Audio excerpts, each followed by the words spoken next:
सारे बड़ भाइयों में प्रेम भरा राधे राधे। तो एक राजा रानी की कहानी है जो बहुत ही ज्ञानवर्धक है। कर्मों की भी कई बार बहुत परीक्षा होती है। जो अपनी रानी को राजा गर्भवती थी और जंगल में छोड़ आया। और कहानी में 3 बातें ऐसी हैं जो कभी भी बिना सोचे समझे वो काम नहीं करना चाहिए। कभी किसी की बात नहीं माननी चाहिए। उस पर सोच विचार करके ही आगे कदम उठाना चाहिए। एक बार एक राजा था, उसकी शादी हो गई तो रानी आ गई। रानी आई तो बहुत समय बीत गया, कोई संतान नहीं हुई। तो रानी का नाम वसुंधरा था।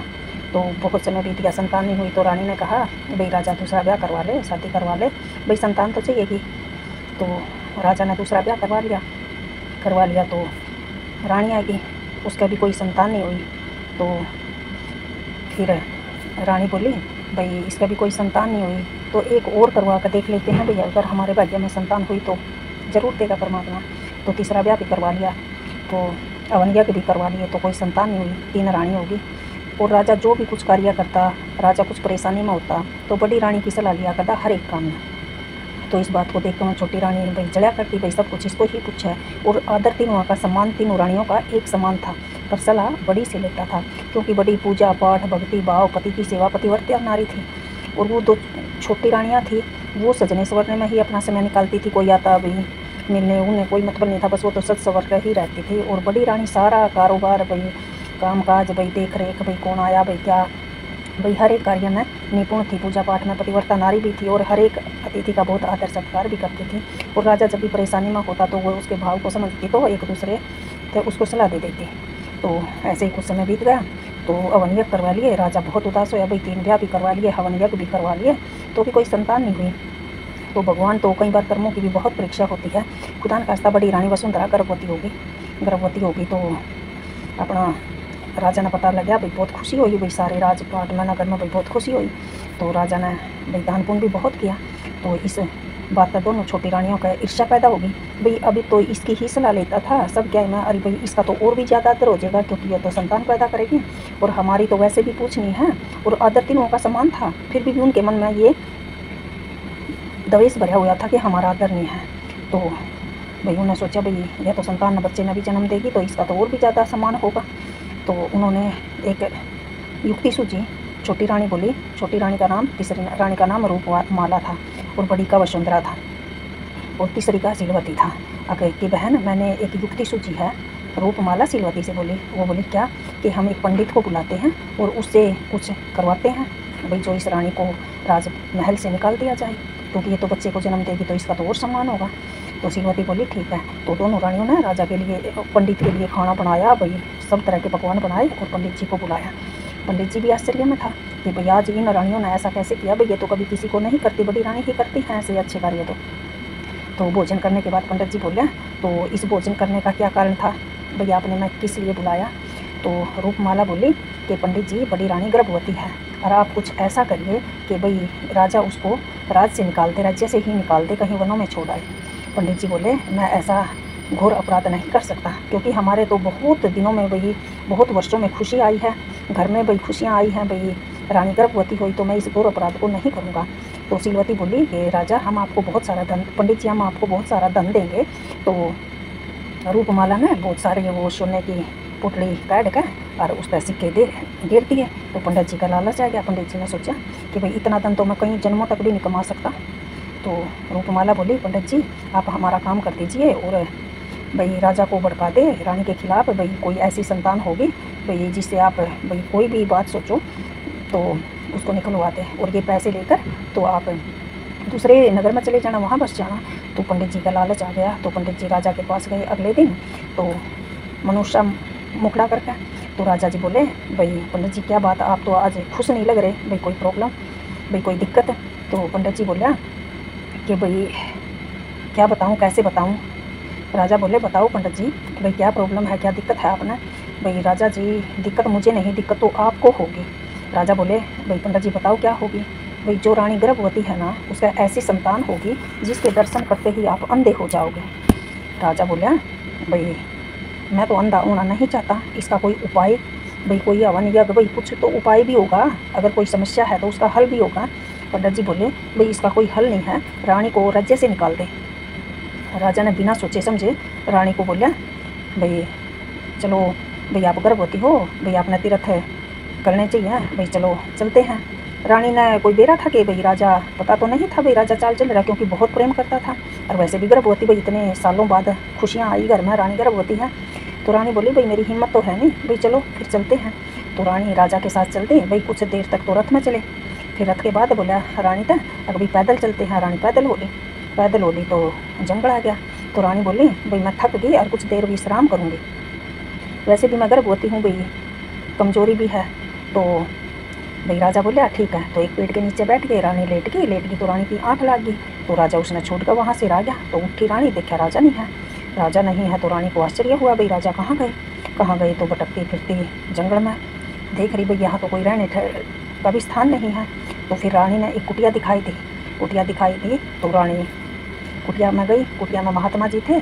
तो रानी ने प्रणाम करा, महात्मा जी ने आदर सत्कार करा और पूछा कि बिटिया तुम कहाँ से आई हो, कौन हो और क्यों आई यहाँ जंगलों में। तो रानी ने उसको सारी बातें बताई कि राजा जी मेरे साथ ऐसा हुआ। तो महात्मा बोले भाई उसने ऐसा क्यों किया। तो रानी ने कहा भाई कोई कारण होगा इस बात के पीछे, ये तो मैं भी नहीं जानती, भाई मुझे तो ऐसा लगता है कि रानियों ने ही कोई चाल चली है कि मैं गर्भवती होगी, तो इसका ही कोई कुछ तो कारण होगा, भाई ऐसा किया राजा ने मेरे साथ। नहीं तो राजा भाई मेरा बहुत आदर सत्कार करता था, हर एक काम में मेरी सलाह लेता था, तो मुझे लगता है कुछ ऐसा ही रहा होगा। तो महात्मा बोले कि आज से तू मेरी बेटी है और तू इस आश्रम में रहो और खाना पीना दाना यहाँ सब कुछ मिलेगा तुझे। तो अपना रानी उस महात्मा के आश्रम में रहने लगी। तो फिर रानी ने एक बेटे को जन्म दिया। तो रानी तो खुश तो हुई, पर एक राजा के महल में होता और एक कुटिया में, तो भगवान भी कई बार तो कर्मों की बहुत परीक्षा लेते हैं ना। तो उसने एक बेटे को जन्म दिया। तो बेटा बड़ा हो गया, सियाना हो गया, खेलता फिरता। तो फिर महात्मा ने उसे गुरुकुल में पढ़ाना शुरू कर दिया। तो पढ़ाता तो धीरे धीरे समय बीत गया। तो बेटा भी अपना 16 साल का हो गया। तो महात्मा जी का समय आ गया आखिरी। तो महात्मा जी बोले कि अब मेरा समय आ गया और बेटी मैं तुम्हें एक चीज़ देता हूँ। जैसे वो उसका लड़का उसमें गुरुकुल में जाता तो सब उसको पूछते भाई तेरे पापा का क्या नाम है, भाई तेरे पिताजी का क्या नाम है। तो उसको चिल्लाते भी, वो अपनी माँ का नाम तो जानता था, पापा का नाम तो नहीं जानता था। तो रानी से अपनी माँ से पूछता कि मेरे पापा का क्या नाम है। तो लड़का सोचता भाई महात्मा जी को तो माँ पिताजी बुलाती है, तो भाई मेरे पापा का क्या नाम है, भाई ये तो मेरे पापा नहीं है। तो रानी कोई जवाब नहीं देती थी। तो 16 साल का हो गया, महात्मा का आखिरी समय आ गया। तो महात्मा बोले कि मैं तुम्हें कुछ चीज़ देता हूँ, 2 चीज़ें आप। एक तो महात्मा ने तीर दिया, भाई ये तीर अगर एक मारोगे तो इससे तीर चलाएगा तो इससे कहीं वो हो जाएंगे, तुम पर कोई आक्रमण करेगा तो। और दूसरा एक पोटली दी, भाई तुम जितना धन चाहोगे उतना ही इस पोटली से मांग सकते हो। तो ये 2 चीज़ें दे दी और महात्मा जी ने प्राण छोड़ दिए। तो कुछ समय और रहे हुए माँ बेटा उस आश्रम में। तो फिर वे उस पोटली और तीर को लेकर वहाँ से चल दिए जहाँ उनका राज्य था। तो वहाँ आकर उन्होंने एक छोटी सी अपनी कुटिया बनाई और माँ बेटा उसमें रहने लग गए। उनके पास वो तीर था अगर कोई आक्रमण करेगा, और जितना धन चाहिए था वो पोटली थी, उन्हें जितना धन चाहता था उस पोटली से वे बोल देते तो उतना धन उन्हें मिल जाता। तो उसी नगर में रहने लग गए। तो एक दिन जो राजा की वह छोटी रानी थी तीसरी रूपमाला, वो मंत्री से मिल ली। भाई मंत्री से मिल ली तो सारी राजा की बात मंत्री से बताती, और मंत्री ने तो राज्य हड़पने का भी प्लान बना लिया कि भाई मैं इसका संतान तो है नहीं, तो ये राज्य तो मैं ही हड़प लूँगा। तो मंत्री ने दूसरे नगर के राजा से बात करके और राजा पर आक्रमण करवा दिया। तो वो लड़का बोला, जो रानी का लड़का था जो जंगलों में पैदा हुआ था महात्मा की कुटिया में, कि राजा जी आप पर ये आक्रमण कर रहे हैं और आप तीर चलाओ, नहीं तो ये आपको मार देंगे।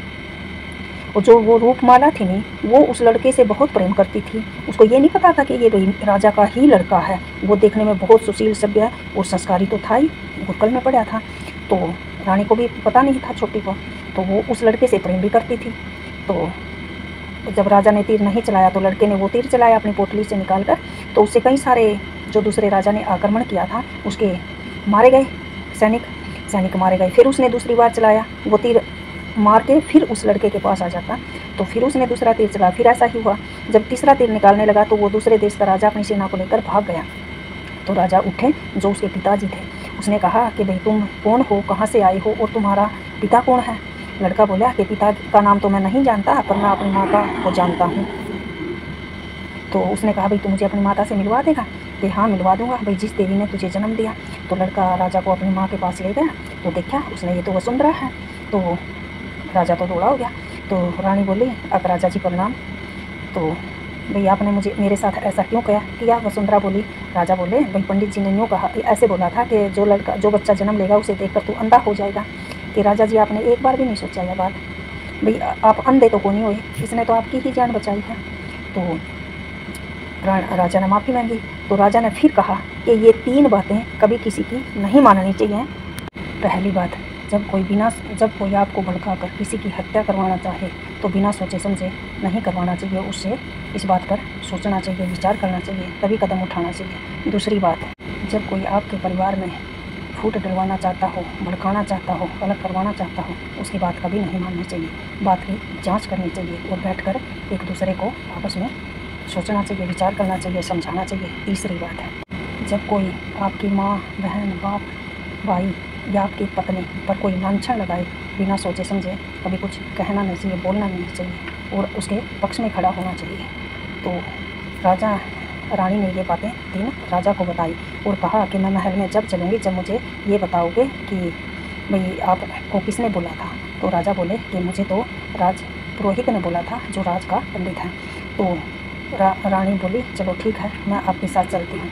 तो महल में गए, राज्य में गए और पंडित जी बुलाए। पंडित जी बोले, राजा बोले कि आपको ये बातें कही थी, ये मेरा लड़का है, मैं अंधा तो नहीं हुआ। तो पंडित जी बोला कि भाई मैं तो तेरी 2 छोटी रानियों ने लालच में देकर मुझसे ये करवाया था। फिर दोनों छोटी रानियाँ बुलाई और तीनों को जेल में डाल दिया। दोनों रानियों ने बहुत मन्नत करी कि हमें जेल में मत डालो, माफ़ करो, पर राजा नहीं माने। कर्म का फल तो भोगना ही पड़ेगा। कई बार तो कर्म भी परीक्षा लेते हैं। ये 3 काम कभी नहीं करने चाहिए। जो आपके परिवार में फूट डाले, बिना सोचे समझे कदम नहीं उठाना चाहिए। जो आपकी पत्नी पर लांछन लाए, बिना उसका साथ देना चाहिए। और जो कोई आपको भड़काए, ये 3 काम कभी बिना सोचे विचारे नहीं करना चाहिए। तो कर्मों की भी कई बार बहुत परीक्षा होती है। सारे बंधुओं ने प्रेम भरा राधे राधे।